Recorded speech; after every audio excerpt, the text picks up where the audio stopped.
Mary had always been such a good girl. We never had any cause to worry about her, so when she came home and told me she was pregnant, I just looked at her. Then it sank in. Wait till I get my hands on Joseph. Where is he?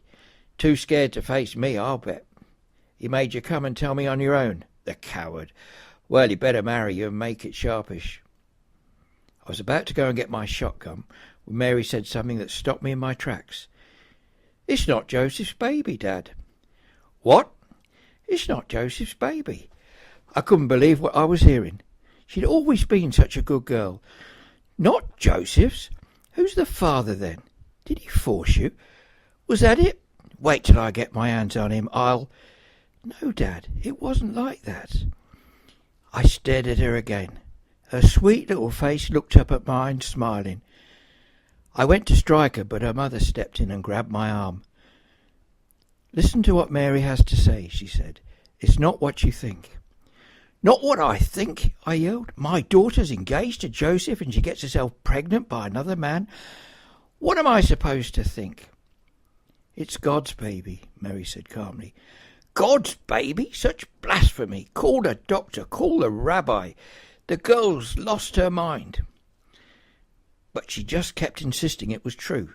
She said an angel had appeared and told her she was going to have God's baby. I just kept shaking my head in disbelief.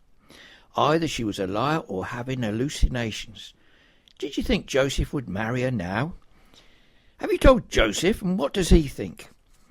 She hadn't told him yet. I wasn't surprised. He wasn't going to believe her any more than I did.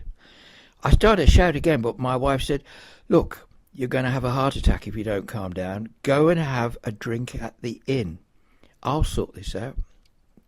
When I got back, my wife arranged for our daughter to go and stay in the country with her cousin Elizabeth, while we wait and see what Joseph has to say about this fiasco. As for me, I don't know what to think. I kept going over and over and over it in my mind.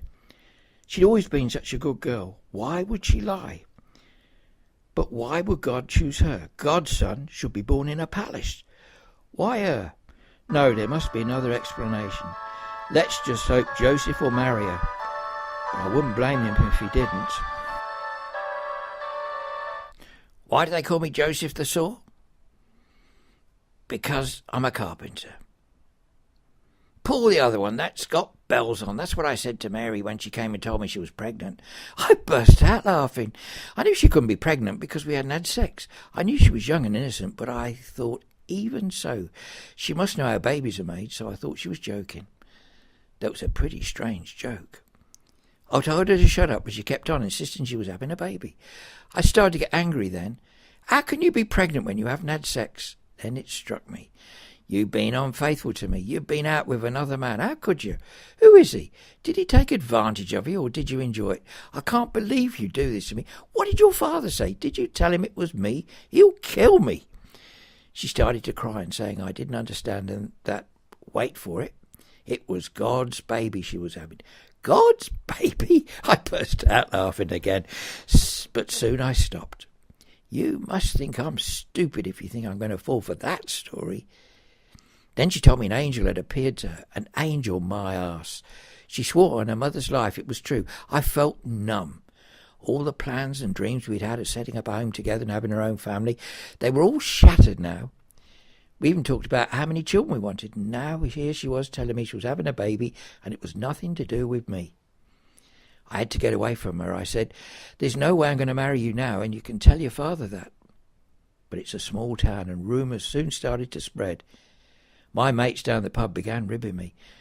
Hey, we'll have to put you on the Jeremy Kyle show. Yeah, and get a DNA test done too. Get all the suspects lined up. But I didn't think it was very funny. I love Mary. I just wanted to spend the rest of my life with her. And that's when I had this dream. Dream? I think it was a dream, but it seemed so real. There was an angel in my dream, and he told me it was all right for me to marry Mary as she was telling the truth. I can't explain it, but when I woke up, I felt a weight had been lifted from my shoulders. I still don't understand, but I love Mary, and I don't think I can go through this without her. So we'll go through it together, somehow.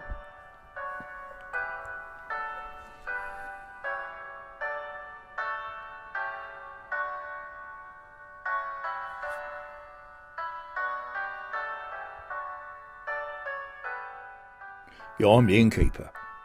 It's the same every time the Emperor demands a census. Go back to the town of your birth, he says. Does he give a thought to the extra work us poor innkeepers have to do with all these visitors? Bah! This place is swarming with people from all over, from Iraq, from Turkey, from as far afield as Swansea. Still, mustn't grumble. With this credit crunch and all my money tied up in the Bank of Greece, I need all the lodgers I can get. It's a lovely thing to have a full inn. Then yesterday a young couple turned up asking if I had a room to let. You must be joking. The man starts pleading with me when my wife comes out. I'm saying, no, you'll have to look elsewhere, but she pushes me aside, saying, of course we've got somewhere you can stay. Where to? I said. It's not very good, but it's dry. Excuse me, I said, but where exactly is this place? The stable. The stable? You can't put him in the stable. But the man says, it's all right, we'll stay anyway. And as he says that, his wife gives a big groan and grabs her belly. She's not ill, is she? She's not going to be sick in my stable, is she? The wife kicks me on the ankle and glares at me. Then she leads me round to the stable. You still have to pay, mind, I shout after them. Cash only. When she comes back in, I say to her, what do you think you're doing, putting him in the stable? She said, couldn't you see she's in the family way? Family way? She'll be even more in the way in the stable. What about the animals? Where are they going to go? The wife said, you mean old so-and-so, sometimes. Me? Mean? I'll have you know some people around here are charging 4 times the usual rate for their rooms, and I'm only charging 3. The wife gives me the evil eye and I looked away quickly. But I'm only charging them double for the stable. Then, as if that's not enough, middle of the night she wakes me up. Listen, she said. What? I can't hear anything.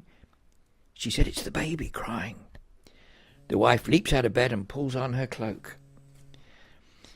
I'm going to go and see if everything's all right, she said. I'm asleep when she comes back, so don't wake me up. What a lovely baby boy, and she's got him wrapped up and lying in the manger, said the wife when she came back. In the manger? What's the donkey going to eat from? Don't worry, they'll manage. Everything's lovely down there. Lovely indeed. Still, mustn't grumble. There's a new baby, that means 3 of them staying. I'll be able to charge them a bit more.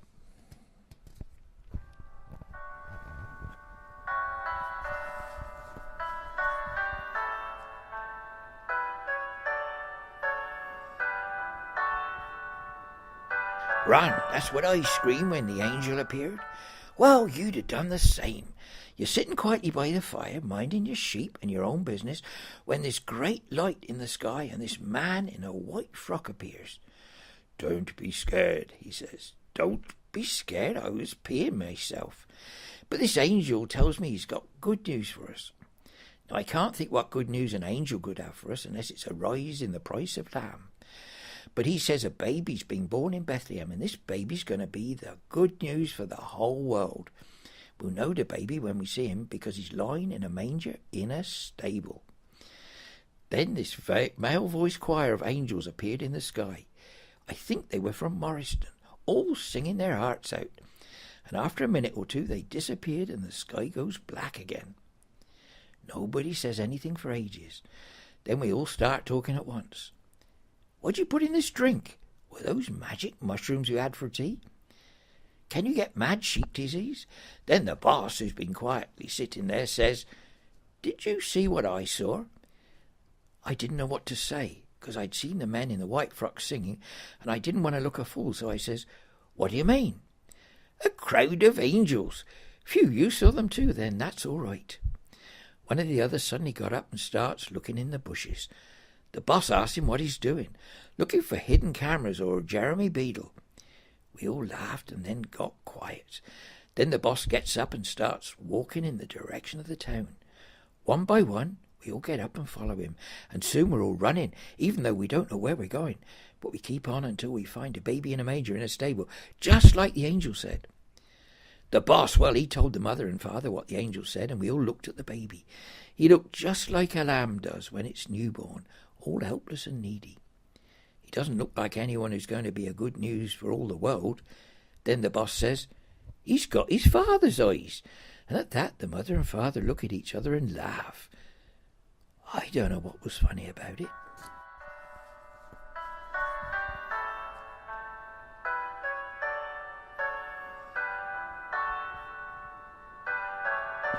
We are astrologers. We study the stars. We believe they have significance. When we first saw the star, we knew it was a momentous occasion.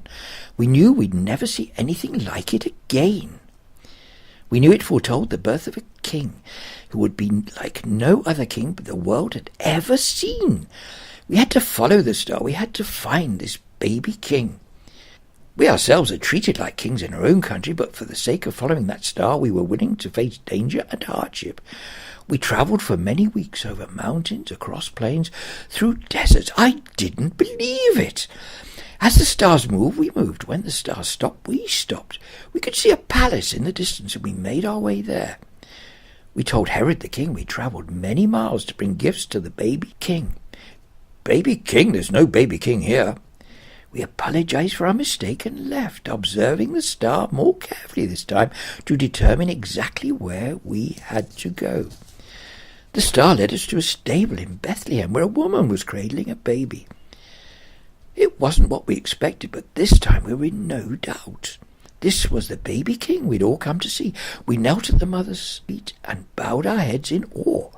Then something so tiny could have such an effect on the stars in heaven. We presented our gifts of gold and precious oils of frankincense and myrrh, then departed to return to our homeland, to tell our stories about the world-changing baby whose